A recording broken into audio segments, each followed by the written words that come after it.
Hello friends, welcome to Creative Medicine. In this lecture, we will learn about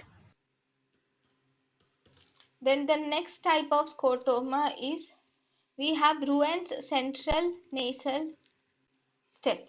So this Roenne's central nasal step is also similar to double arcuate scotoma. So if this is the double arcuate scotoma, now this double arcuate scotoma in this one, this thing, this one here, normally in double arcuate scotoma, both of them meet together and they form a ring like scotoma or double arcuate scotoma. That is, two arcuate scotomas will meet together and they form double arcuate scotoma. But here they meet together but not in the same plane. So there is two different arcs are seen, and these two different arcs will form a step like structure. So this is like a step, right? So these two different arcs, so even here there are two arcuate scotomas, but they do not meet and they are in two different arcs, and they meet at around 90 degrees to each other like this. So they meet with each other, but they meet 90 degrees to each other.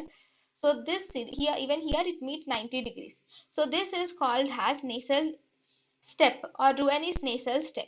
So here there are two double arcuate scotomas which run in different angle and they meet to form a sharp right angled border.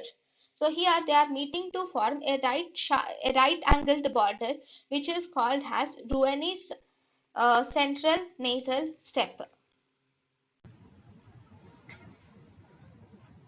thank you and thank you for watching.